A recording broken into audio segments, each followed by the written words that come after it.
मेरे इस परिवार में एक बार फिर से आपका स्वागत, अभिनंदन। चलिए आज की चर्चा को आगे बढ़ाते हैं। जैसे कि आप जानते ही हैं, आज आंवला नवमी है, तो आपको आंवला नवमी की, अक्षय नवमी की बहुत बहुत हार्दिक मंगल शुभकामनाएं। तो आंवला नवमी के बारे में मैंने आपको अपनी पिछली वीडियो में पूरी जानकारी, पूजन विधि, कहानी सब विस्तार से दी गई है। यदि आपने अभी तक वो वीडियो नहीं देखी है तो आप जाकर वो वीडियो देखिए और मैं आपको डिस्क्रिप्शन बॉक्स में उसका लिंक दे दूंगी। तो चलिए अब मैं आपको कार्तिक महात्म के कुछ अध्याय जो है 21, 22, 23 आदि अध्याय सुनाती हूँ। तो चलिए शुरू करते हैं। बोलिए कार्तिक महात्म की जय, तुलसा मैया की जय, सालिग्राम भगवान की जय, दामोदर भगवान की जय। 21वां अध्याय। श्री नारद जी ने कहा, अब ब्रह्मा जी आदि देवताओं ने नतमस्तक होकर भगवान शंकर की बड़ी स्तुति की और कहा, हे प्रभो, आप प्रकृति से परे और परब्रह्म और परमेश्वर हैं। आप निर्गुण निर्विकार होकर, सबके ईश्वर होकर भी नित्य अनेक प्रकार के कर्मों को करते हैं। शंकर जी, अब हम सब ब्रह्मा आदि आपके दास हैं। हे देवेश, हे शिव, आप प्रसन्न हो, हमारी रक्षा कीजिए। हे नाथ, हम आपकी प्रजा हैं तथा सदा आपकी शरण में रहते हैं। नारद जी कहते हैं, जब इस प्रकार ब्रह्मा आदि सब देवताओं और मुनियों ने शिव जी की अनेक प्रकार से स्तुति करके उनके चरण कमलों में ध्यान करते हुए मौन ग्रहण कर लिया, तब उसे सुनकर देवताओं को वर देकर वह वहीं पर अंतर ध्यान हो गए। पश्चात शिव जी का यश गाते हुए सब देवता भी प्रसन्नता पूर्वक अपने अपने स्थान को चले गए। महेशाख्यान से जालंधर का यह युद्ध चरित्र बड़ा पुण्यप्रद है और सब पापों को नाश करने वाला है। यह सर्व सुखदायक और महेश को भी आनंददायक है। जो इन दोनों आख्यानों को पढ़ेगा या पढ़ावेगा, वह यहाँ पर सुख को भोगकर अंत में गणेश पद को पावेगा। 22वां अध्याय। राजा पृथु बोले, हे नारद जी, अब आप कृपा करके मुझे यह बताइए कि वृंदा को मोहित कर विष्णु भगवान ने क्या किया और फिर वह कहाँ गए। तब नारद जी ने कहा, जब देवता स्तुति कर मौन हो गए, तब भगवान शंकर ने सब प्रकार से प्रसन्न होकर कहा, हे ब्रह्मा आदि देवताओं, जलंधर तो मेरा ही अंश है। मैंने उसे तुम्हारे लिए नहीं मारा, किंतु यह मेरी सांसारिक लीला थी। फिर भी आप लोग यह सत्य कहिए कि आप इसमें सुखी हुए या नहीं। तब तो ब्रह्मा आदि देवताओं ने नेत्र हर्ष से खिल गए और उन्होंने शिव जी को प्रणाम करके विष्णु जी का यह सब वृतांत कह सुनाया। उन्होंने बड़े प्रयत्न से वृंदा को मोहित किया था तथा वह अग्नि में प्रवेश कर परम गति को प्राप्त हुई। देवताओं ने यह भी कहा कि तभी से वृंदा की सुंदरता पर मोहित हुए विष्णु उनकी चिता की राख लपेटे हुए इधर उधर घूमते हैं।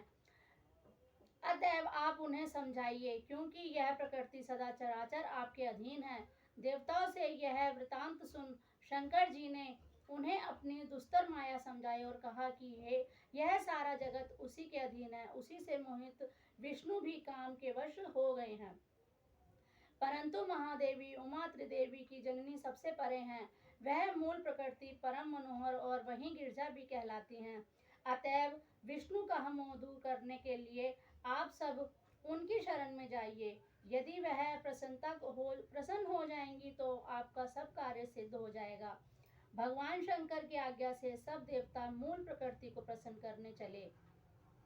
उनके स्थान पर पहुंचकर उनकी बड़ी स्तुति की। तब आकाशवाणी हुई, हे देवताओं, मैं तीन प्रकार से तीनों गणों से पृथक होकर स्थित होती हूँ।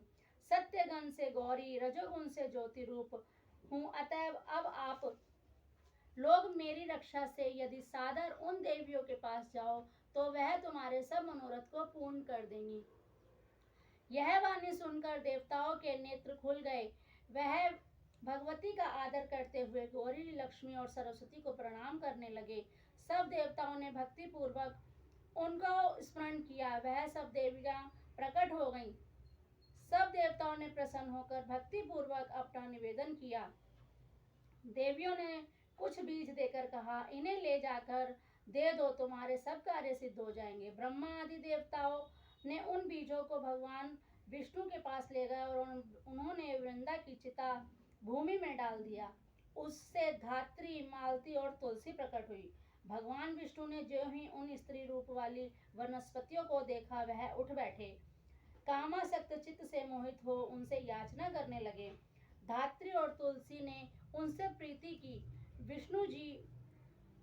विष्णु जी का सारा दुख भूलकर देवताओं से नतमस्तक होकर अपने लोक में चले गए। अब वह पूर्वज सुखी होकर भगवान शंकर का स्मरण करने लगे। यह आख्यान शिव जी की भक्ति देने वाला है। बोले शंकर भगवान की जय, सालिग्राम भगवान की जय, तुलसा मैया की जय।